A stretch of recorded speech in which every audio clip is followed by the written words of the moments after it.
Bonjour à tous, on se retrouve aujourd'hui avec Emma et Améline, membres de l'équipe Newsletter, pour un nouveau podcast où on va parler de réseaux sociaux et notamment d'un phénomène que l'on voit partout lorsqu'on utilise des applications telles que Instagram, TikTok ou encore YouTube, l'influence commerciale par voie électronique ou plus communément appelée les influenceurs. En me promenant sur les différents réseaux sociaux et en voyant tous ces influenceurs faire de la publicité pour des produits ou des services, je me suis demandé si toutes ces pratiques étaient légales. D'autant plus qu'on a tous entendu les nombreux scandales entourant ces influenceurs. Entre publicité mensongère ou cachée, vente de produits dangereux, dropshipping, produits faussement utilisés, de nombreux consommateurs ont pu être trompés par ces derniers. Ces arnaques sont d'autant plus faciles à mettre en place pour eux car ils instaurent une relation de confiance avec les personnes qui les suivent, composée parfois d'un public très jeune et plus crédule. Ces pratiques sont certes pénalement et administrativement sanctionnables, notamment sur le fondement des pratiques commerciales trompeuses, mais est-ce que ces dispositions sont véritablement suffisantes pour stopper les dérives de telles actions ? Tu fais bien de poser cette question, Aline, car en effet, ces dispositions ne sont pas suffisantes. Par exemple, pour toutes les questions de promotion trompeuse, voire dangereuse de différents objets ou fournitures ainsi que de services, aucune réglementation ne permettait de mettre fin à ces agissements frauduleux ou de sanctionner les auteurs de telles arnaques.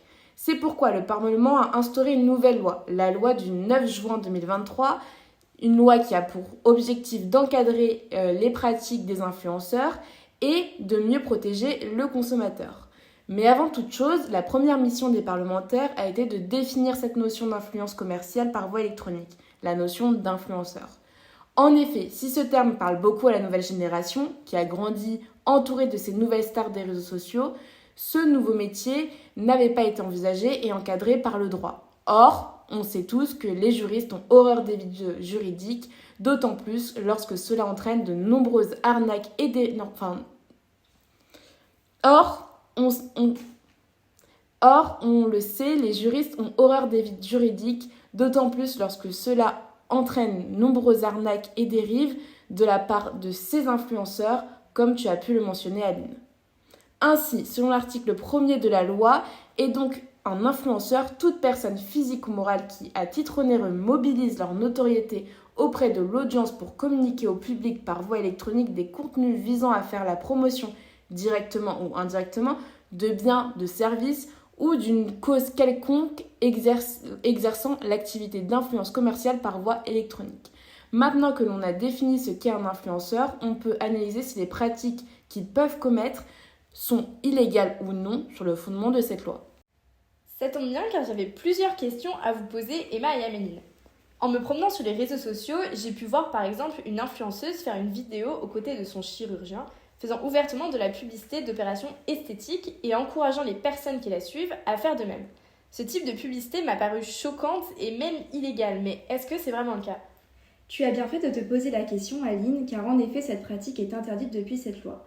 Le législateur, afin d'éviter des dérives et des arnaques des influenceurs, n'a pas hésité à interdire dans son article 4 certaines pratiques telles que la publicité relative à la chirurgie et ainsi à la médecine esthétique comme le cas de cette influenceuse.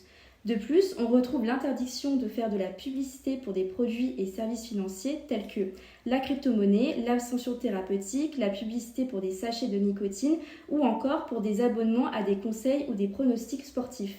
C'est notamment le dans... Ah putain. Tu peux reprendre c'est notamment dans... Ouais, mais non, mais je peux pas dire c'est notamment dans l'article. Ah bah si. Okay. C'est notamment à l'article. Ok. À l'article 3 et 4 de cette même loi. La réalisation des promotions impliquant les animaux non domestiques, excepté pour les parcs zoologiques, a également été prohibée. Est-ce que je peux signaler ces pratiques ?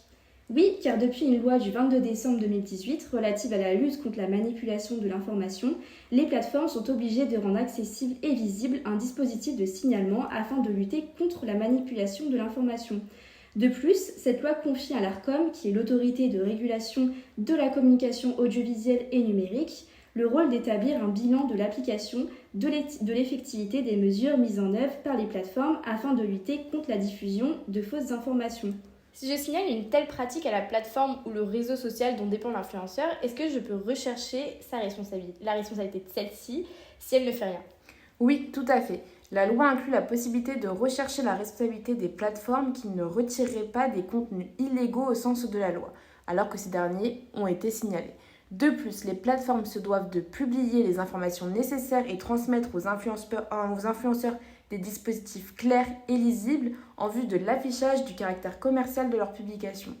Par ailleurs, un guide de bonne conduite des influenceurs et des créateurs de contenu est disponible en ligne. J'ai pu voir sur un autre réseau que lorsqu'un influenceur faisait un placement de produit, la mention collaboration commerciale apparaît sur la publication. Est-ce que c'est obligatoire ? Oui, comme dit précédemment, la deuxième mission de la loi a pour but de mieux protéger les consommateurs. Cela passe par une meilleure information de ces derniers afin qu'ils ne tombent plus dans le piège des influenceurs. Désormais, les influenceurs se doivent donc d'informer le consommateur lorsque leur contenu contient une publicité ou une collaboration commerciale. Ils doivent aussi inscrire la mention d'image retouchée lorsque leurs photos et leurs vidéos le sont. Par ailleurs, l'ARPP, qui est l'organisme de régulation professionnelle de la publicité, a créé une certification délivrée aux influenceurs après le suivi d'une formation pour sensibiliser aux principales règles éthiques et juridiques. Et s'ils ne respectent pas ces mentions obligatoires ou les pratiques interdites que vous avez citées tout à l'heure, quelles sanctions risquent-ils ? Un influenceur qui n'indiquerait pas le caractère commercial de la communication publiée ou même les interdictions ou restrictions en matière de publicité peut encourir une peine de 2 ans d'emprisonnement, d'une amende de 300 000 € et d'une interdiction d'exercer de façon définitive ou provisoire son activité professionnelle. Tout influenceur qui ne respecterait pas alors les dispositions de la loi. Afin de faciliter l'indemnisation, une responsabilité solidaire a même été créée entre l'annonceur et l'influenceur et son agent. On sait que beaucoup d'influenceurs s'installent à Dubaï. Comment faire dans ce cas-là ? Est-ce qu'ils sont quand même soumis à la loi ? Eh bien, ne t'inquiète pas, la loi a aussi prévu cette possibilité. En effet, si un influenceur est hors de France, mais qu'il s'adresse à un public français, celui-ci devra désigner par écrit un représentant légal, donc une personne morale ou physique, dans l'Union européenne, tout en souscrivant une assurance civile auprès d'un assureur établi au sein de l'Union européenne afin de garantir les conséquences pécuniaires de sa responsabilité civile. Et donc ça c'est situé à l'article 9 de la loi.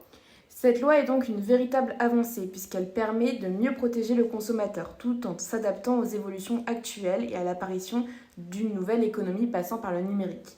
La France est en plus de cela le premier pays européen à avoir instauré un cadre législatif pour cette pratique d'influence commerciale sur les réseaux sociaux.